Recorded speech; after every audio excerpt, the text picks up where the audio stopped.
Hello, good morning mga kanegosyo, karabit. Papunta po ako ngayon sa aking maliit na rabbitry house at meron po akong i-share. Mag-share po tayo ng dagdag kaalaman kung paano po tayo mag multiple breeding. Yan. So yun po ang ating topic ngayon at ang ating pag-uusapan, multiple breeding. Yan. Dito marami na rin po akong nagawa sa kung paano mag multiple breeding, kaya ibabahagi ko na at ako naman po ay naging successful sa pamamaraang yon. So meron na tayo ritong mga ilang inahin na umanak na at siguro nasa mga 2 weeks na siya ngayon. Yan. Pakikita ko po sa inyo. Tayo po ay papasok sa aking maliit na rabbitry. Yan, makikita po nyo. Yan, papunta na po tayo. Pasok na po tayo sa ating maliit na rabbitry. Ayun, meron po tayong isang naglalakad at namamasyal na rabbit. Yan. Atin muna pong iikutan itong ating mga rabbit. Yan. Dito po sa aking rabbitry na ito, nag-start po ako rito noong last week of August 2020. So, bago pa lang.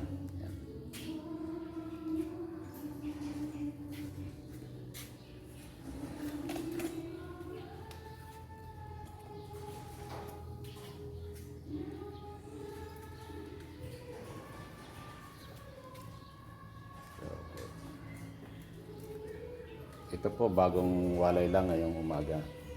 So, ito po yung pure line. Pure line. Toro po sila red eye. Yan.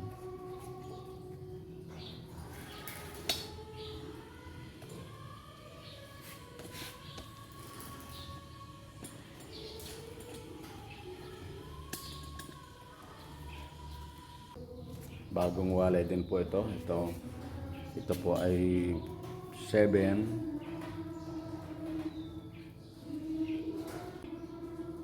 Ito po ay 7 din. So sabay ko silang winalay ngayong umaga. Atin muna pong iikutan lahat bago ko ipakita sa inyo yung aking naging eksperimento sa multiple breeding. So ituturo ko kung paano yung multiple breeding. So ito sa ilalim, ito po yung mga do natin. Yan. Tapos dito sa itaas.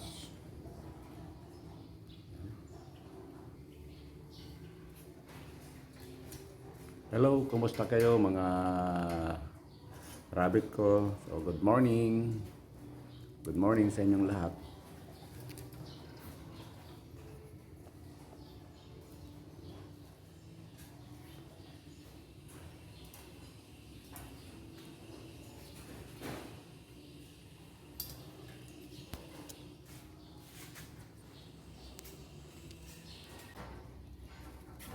Hello, good morning. Maya-maya kayo kakain na. Yan, ito sa ilalim. Kasi ito po ay dalawang layer. Yan. Yan.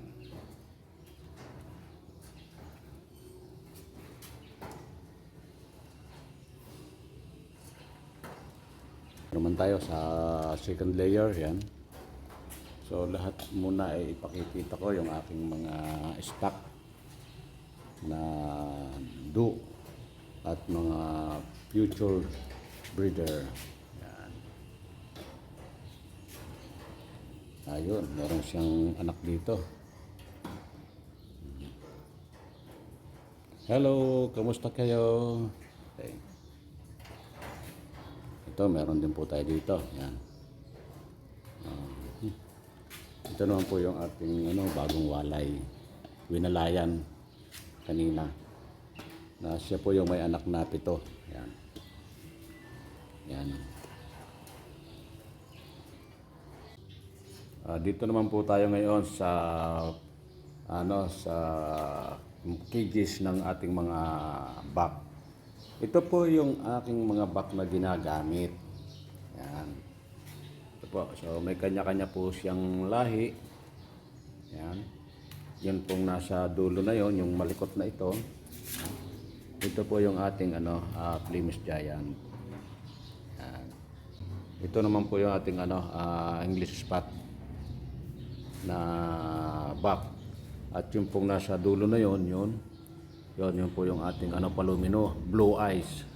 Yan. Ito naman po yung ating upgraded na New Zealand. Yan. Yan. At kung napansin nyo, yung nasa dulo, yun, yung kulay white na yon.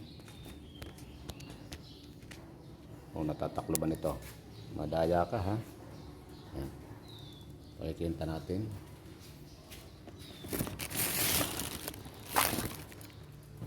Yan pong buck na yan. Yan po yung CIR, Canadian Intercontinental Rabbit. Yan. Ngayon po na ipakita ko na po yung aking mga stock na rabbit dito sa aking 128 rabbit tree house. Ang isi-share ko po dito ay yung kung paano mag multiple breeding. At kung paano rin naging successful yung pamamaraan po sa multiple breeding. Kalimitan po sa atin, nagpapakasta lang po tayo sa isang lahi. Sa ating at sa ating buck, kalimitan po ay isang buck lang ang ginagamit. Ito, kaya ko po i-share ngayon itong kung paano mag-multiple breeding dahil na-experience ko na po na naging successful. Yon. At itong pamamaraang ito, dati ko nang ginagawa pero hindi sa rabbit. Sa baboy. Ayun. Kasi noon, ko po ay nagbe-breed ng mga gumagawa ng F1, gumagawa ako ng GP sa baboy dahil yun ang aking linyada. Nagmamadali ako kaya ginagawan kong paraan kung paano maging successful yung multiple breeding at okay na ba? At sa isang inahin, sa isang anakan, nakakapagpalabas ako ng 3 lahi. Yan. So mga kanegosyo, in-apply ko ngayon ito dito sa aking rabbit tree na gusto kong magkaroon ng madali ang pagpapalahi. Kaya ginawa ko yung multiple breeding. Marami po ang hindi pa tumutuklas nito at marami na rin akong nakausap na sabi, yung pala ay pwede. Kaya ako, na-try ko na at ngayon nga ay isi-share ko na para naman doon sa mga makakapanood nito na mag-aalaga ng rabbit o nasa linyada ng breeding ay matutuhan din nila ang ganitong pamamaraan. Meron tayong isang inahin dito na ipakikita na ito po ay nagkaroon ng 3 lahi ang isang inahin kasi nga ginamitan ko ito ng multiple breeding. Ito, nandito po tayo, ipakikita ko po sa iyo yung aking naging successful sa multiple breeding. So ito po yung ating New Zealand Red Eye. Yan po. May tatak pa tayong 128 kasi yung ating pong rabbit tree ay 128. So meron siyang tag. At siya ay number 3 ang nasa kabilang tainga. Ayan. Ito pong linyadang ito sa aking ginawang eksperimento, nagkaroon po ng 3 lahi na paanak. Paano ko po ginawa? So ito, i-explain ko po. Ito pong kulay brown na ito, yan. So, yan. Ito po ay ginamitan natin ng back na Plymouth Giant. Yan, ito po. Plymouth Giant. Yan. Hello. Yan. Ito po. Yan. Yan. Plymouth Giant. Ipakikita ko po yung tatay niya. Ito po yung tatay nung isang kits kanina na ipinakita ko na Plymouth Giant doon sa ating ginamitan ng eksperimento. Ito naman pong may kulay itim na ito ang tainga na may spot din na itim-itim. Nakikita naman na po yung sign o pagka-dominant ng mula sa barako o mula sa back na ginamit ko. Yan. Ito. Yan. Ito po yun. Ito. Yan. So, ang ginamit ko po rito, kaya ito ganito, yung pong ating English spot na back. Yan. Mamaya natin bibilangin kung ilan ang naging Plymouth Giant at saka kung ilan yung nakuha nating lahi sa barakong English spot. Yan. Pakikita ko rin po yung back niya. Yung back na English spot. Yan. So, yan. Medyo may kalakihan po siya dahil siya ho ay nasa mga 3.5 kilos. Yan. Yan po yon yung back ng aking hinahawakan kaninang kits. Okay? So, ito naman po yung mula na po sa inahin o doon sa nakamana na sa inahin.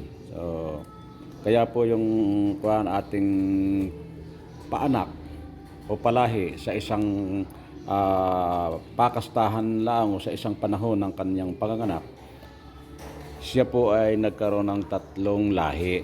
So, ito po ang tinatawag nating multiple breeding.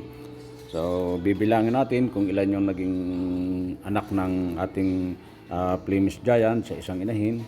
So, ito po, nagkaroon po siya ng 3. 1, 2, 3. Yan po, 3 po na ang nakuha nating lahi sa isang inahin, sa isang barako na ginamit. At yung pong ating English spot, isa, 2, 3. So, 3 naman po ang nakuha nating lahi doon sa ating back na ginamit. At yung pong lahi ng mula sa inahin, ito po, 2 lang ang red eye. Yan. 2 lang yan. So, 2. Yan. Bali, lahat ito ay 1, 2, 3, 4, 5, 6, 7, 8. 8. Bali 8 lahat ang anak ng ating isang duna ito. Yan. Na nagkaroon ng 3 lahi. Na tinawag ko itong multiple breeding. Yung pamamaraan po nito kung paano gawin ang pagmamultiple, ipakikita ko po sa inyo at ituturo ko sa inyo sa sunod kong vlog. Kaya huwag nyo pong kaligtaan na panoorin itong aking vlog na ito para masundan nyo. At ipakikita ko po yung aktual na pamamaraan. So, sa ngayon po, ipinakita ko lang yung naging resulta ng aking unang multiple breeding dito sa aking rabbitry na naging successful. Una lang po ito. So, yung mga sumunod ko po rito na mga pinakastahan, ginamitan ko na rin po ng multiple breeding. Yan. Kaya mga karabit, mga kanegosyo, mga ka-channel, huwag nyo pong kaligtaang panoorin sapagkat napakahalaga po nitong aking i-share sa sunod. O paano? Lagi lang po kayong magsubaybay sa aking mga vlog, mga kanegosyo. At huwag niyong kaligtaang i-like o i-share para lalo pang lumawak ang ating kaalaman sa pag-aalaga ng rabbit kung paano mag-multiple breeding. At higit sa lahat po, don't forget, subscribe. Kung kayo po ay hindi pa nakakapag-subscribe, subscribe po kayo sa aking channel. Bye-bye mga kanegosyo and God bless you all.